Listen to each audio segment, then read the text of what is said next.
Then up with the flag raised by Davitt our head. Firm grip on the land, be united, he said. Michael Davitt, born in Mayo,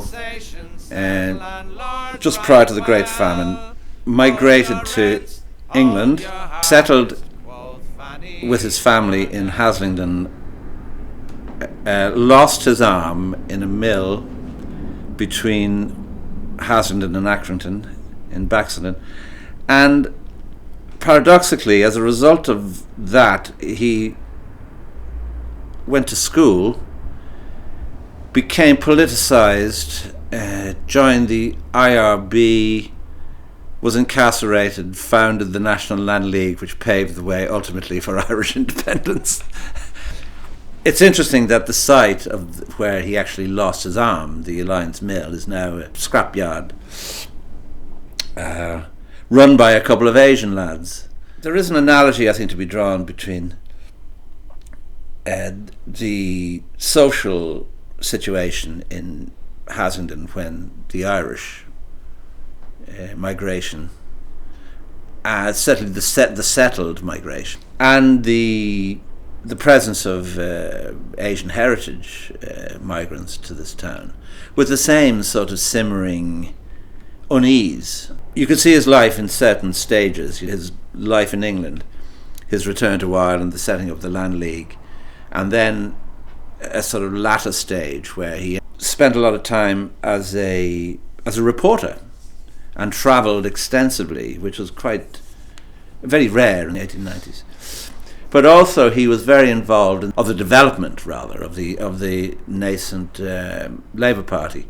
The physical endeavour of the man, like, for example, he travelled widely and spent a lot of time on a camel, for example, when on his visit to Australia. He visited every penal colony because of his own involvement. He was incarcerated in Dartmoor for 7 years. Comparatively unknown, came out a hero, but still he didn't have the notoriety that someone as flamboyant as Parnell had. And obviously from the opposite ends of the interesting comparison, there was Parnell, ascendancy Irish, living in splendour, if you juxtapose that with the poverty from which Davitt came.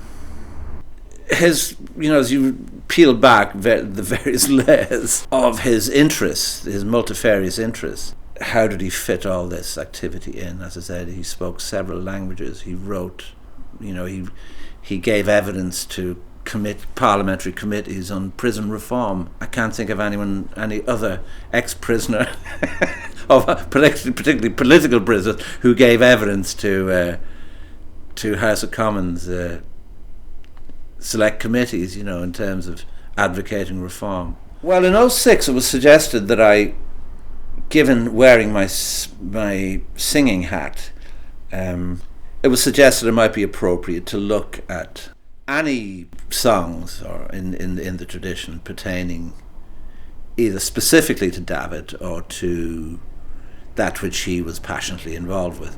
My name is Michael Murphy from the county of Tyrone. I left my poor old mother in Ireland all alone.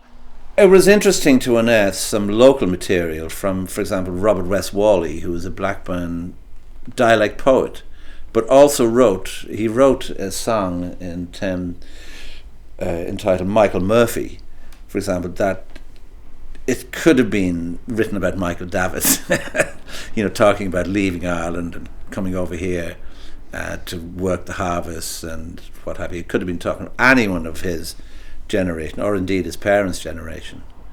And also some other work by another local poet, a Bacup-based, again born in Mayo, coincidentally, Andrew Houston, who also wrote a similar piece that talked about the whole issue of migration, which is a universal phenomenon, whether it's Irish migration or Polish migration or whatever. I am in the process of collaborating with with a friend who's going to, and hopefully the outcome will be a documentary using some of the musical score that's already recorded. There is a plaque outside the library, a blue plaque, saying simply who he was and how he learnt his history there. But also, yes, there is a Davitt Close, indeed, in Haslingden. Now, how aware the locals would be who actually live in Davitt Close is another question of the significance of why it's called Davitt Close. I'm sure it'd be intriguing for them to actually hear the story. Old Ireland does mourn this hero, her patriot loyal and true. For the cause of old Ireland stood daring the landlords heats on to subdue.